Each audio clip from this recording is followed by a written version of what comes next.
विमल विभूति बाबा बरद बहन वासे, लंबे लंबे लट लट कावे बाबा वासुकी। विमल विभूति बाबा बरद बहन वासे, लंबे लंबे लट लट कावे बाबा वासुकी। कालकूट कंठ शोभे नीलवरण वासे, लाले लाले लोचन घुमावे बाबा वासुकी। लंबे लंबे लट लट कावे बाबा वासुकी।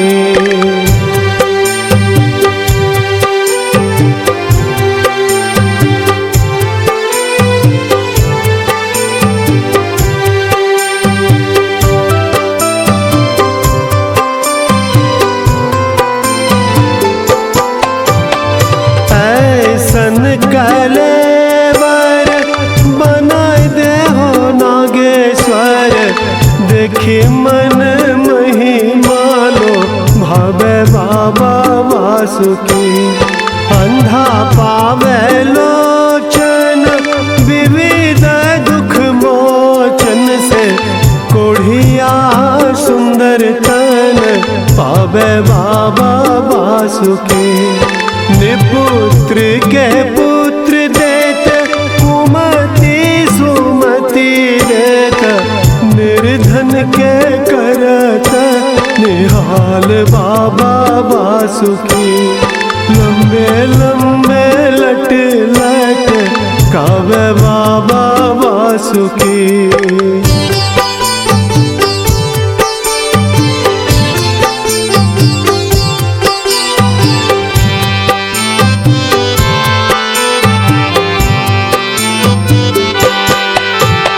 धन धन दारुक वन जहाँ पे आप हर, मिटी देत भाल के कलंक बाबा वासुकी।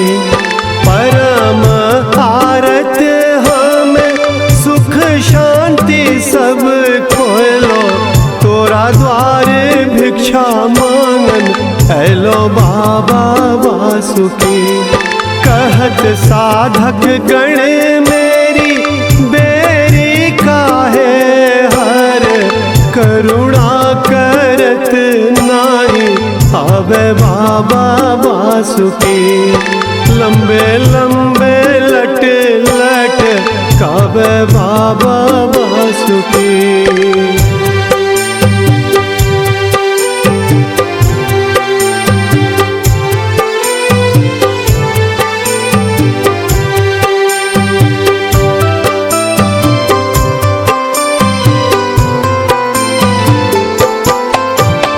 सबके जे सुनी सुनी दूर करे दुख सब, हमरा के बेरिया निठुर बाबा वासुकी।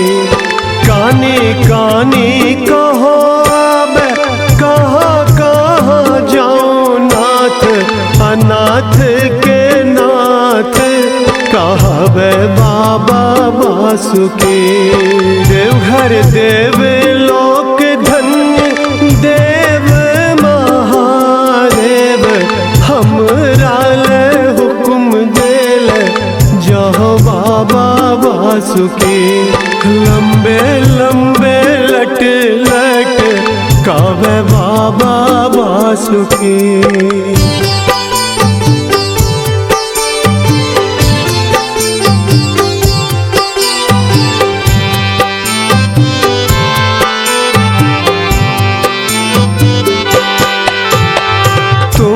बिन आबे कोई दृष्टि पथ आबे नाही, केकरा के अरज सुनाबो बाबा वासुकी। सुने छलिए वासुकी नाथ छतिन बड़ दानी बाबा, अब काहे एहन निठुर बाबा वासुकी। माता पिता परिजन सबके छोड़ लो हमें, तोरा के शरण आवे ऐलो बाबा बासुकी। लंबे लंबे लट लट काबे बाबा बासुकी।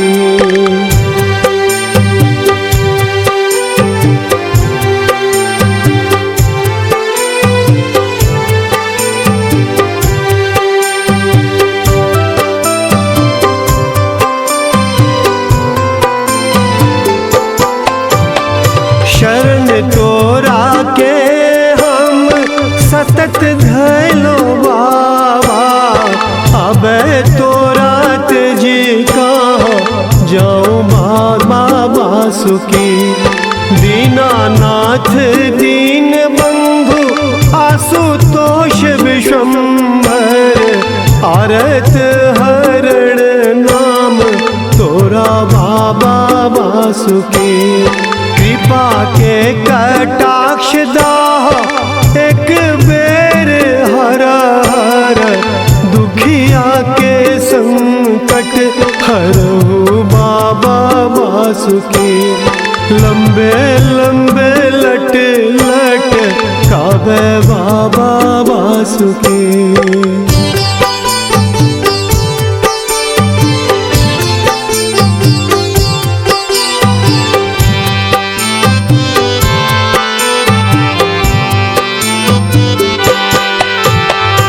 हम हो जे आएलो शरण में तोरा बाबा, हमरा के देखी के डरला बाबा बासुकी। जाहे दिन से ज्ञान भेले हमरा के आवे बाबा, हृदय के बात सब सुनलो बाबा बासुकी। ग्राम देव ग्राम लोक ग्राम धन्य महादेव, से होने सुनल दुख मोर बाबा बासुकी। कहत सेवक गणे तू करे जोड़ी बाबा, दुखिया के दुख सब हरहु बाबा बासुकी। दुखिया के दुख सब हरहु बाबा बासुकी।